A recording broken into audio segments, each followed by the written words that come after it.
Kita awali informasi malam ini, pemirsa. Gempa dengan magnitudo 6,5 terjadi di pantai barat Bengkulu. Gempa dirasakan pada pukul 19.52 waktu Indonesia Barat.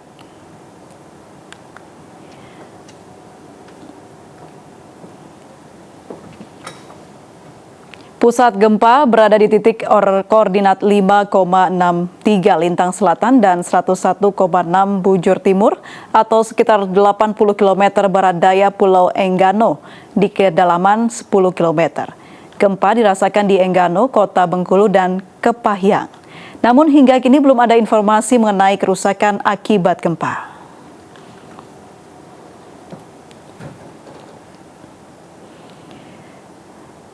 Pemirsa, satu mobil meledak saat mengisi bahan bakar di SPBU Musi Banyu Asin, Sumatera Selatan. 3 orang terluka akibat peristiwa ini. Udah sengaja lewat, Lur. Ya, udah sengaja lo, Pak. Kios daerah POM kebakaran, Lur. Banyak kebakaran, Lur. Sebuah mobil minibus yang sedang mengisi bahan bakar tiba-tiba terbakar di SPBU di Desa Teluk Kijing 3, Kecamatan Lais, Musi Banyu Asin, Sumatera Selatan. Api berasal dari depan mobil dan menyambar hingga ke bagian belakang. Petugas SPBU dan pengemudi mobil menyelamatkan diri. Petugas SPBU Irfan Soni terluka bakar di pinggang dan kaki 45%. Sementara 2 korban lain, Adit dan Alif, terluka di wajah dan badan. Ketiga korban dirawat di RSUD Sekayu Musi Banyu Asin dan rumah sakit di Palembang. Dugaan sementara penyebab terbakarnya mobil karena ada yang memainkan handphone saat mengisi bahan bakar sehingga langsung menyambar. 1 dibawa ke Palembang dan 2-nya di rumah sakit Sekayu. Kalau korban itu 1 dari pihak SPBU, dari operator karyawan. Yang 2-nya itu dari pemilik mobil atau penumpang mobil. Kendaraan dengan nomor polisi BG 2993MA dievakuasi di Polsek Lais usai dipadamkan. Dari Banyu Asin, Sumatera Selatan, Edi Lestari, iNews melaporkan. Sehari pasca amblesnya ruas tol Cikopo Palimanan atau Cipali di kilometer 122, proses perbaikan jalan mulai dilakukan oleh pengelola jalan tol. Akibat amblesnya ruas tol Cipali ini, hingga Rabu malam, kontraflow masih diberlakukan di sepanjang 9 km. Berikut laporan reporter Revika Sibarani dan juru kamera Eri Nugraha serta Eri Rebeka dari tol Cipali, Jawa Barat. Pemirsa, 2 hari pasca amblesnya ruas jalan tol Cipali, tepatnya dari arah Palimanan menuju Jakarta di kilometer 122, pantauan kami hingga Rabu malam, proses pengerjaan atau perbaikan dari petugas pengelola jalan tol ini masih terus berlangsung, di mana pada hari kedua kami melihat petugas ini sudah menutup area jalan yang ambles dengan sejumlah material seperti terpal dan juga menaruh susunan dari sejumlah karung berisi pasir yang diharapkan ketika nanti turun hujan ini air tidak mengalir ke area jalan yang ambles.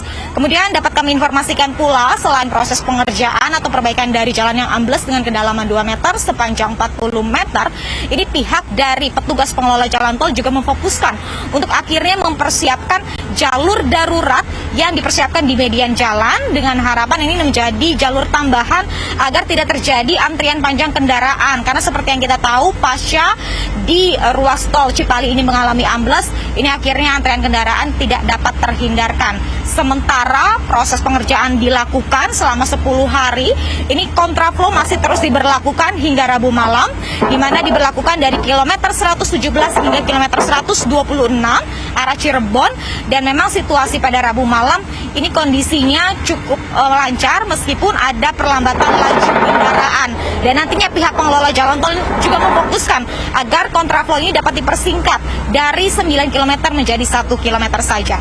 Dari Cipali, Jawa Barat, Revika Sibarani, Eri Nugraha dan Eri Rebeka, iNews melaporkan. Ratusan makam di TPU Semper Cilincing, Jakarta Utara terendam banjir. Lokasi ini menjadi langganan banjir karena diapit 2 aliran sungai.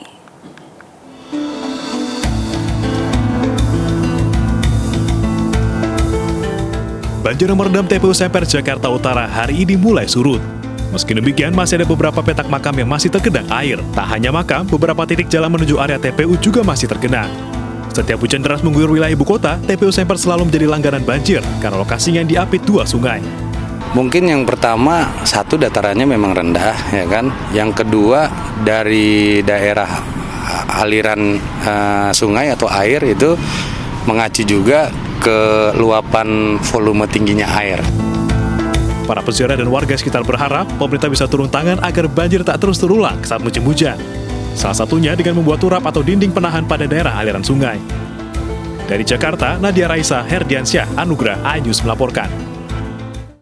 Ribuan rumah warga di Muara Gembong, Kabupaten Bekasi, Jawa Barat terendam banjir akibat jebolnya tanggul Sungai Citarum di 10 titik. Meski ketinggian air mencapai 1,5 meter, sebagian warga masih ada yang bertahan di rumah.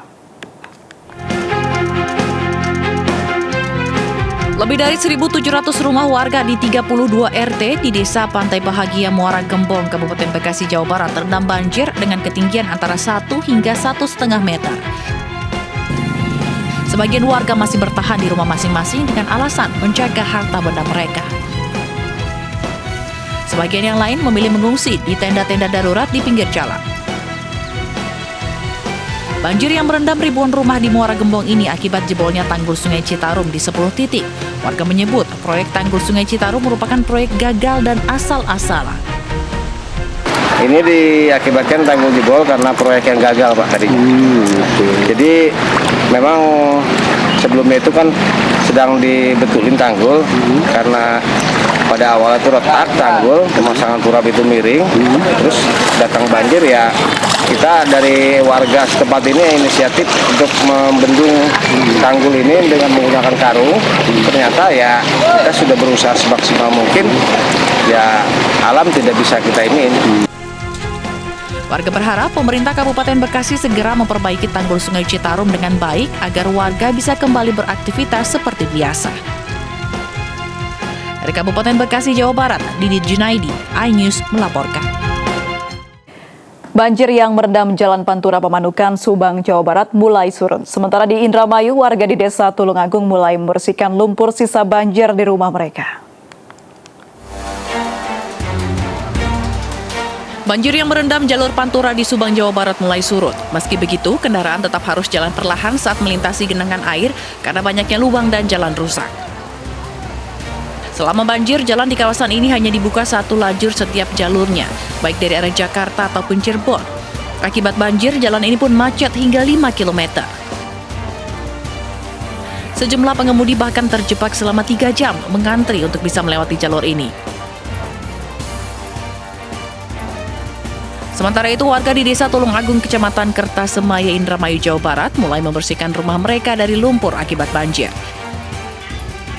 Sedikitnya 4.400 rumah warga di 18 kecamatan terdampak banjir yang diakibatkan meluapnya Sungai Cimanuk.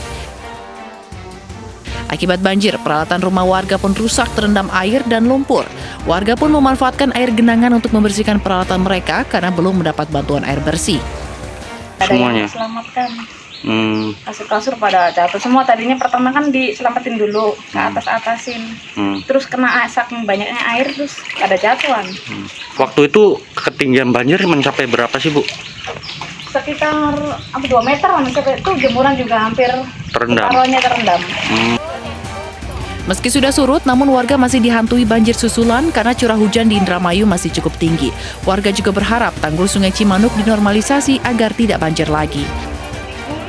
Dari Jawa Barat, Yudi Heriawan Juanda, Toy Skandar, iNews melaporkan.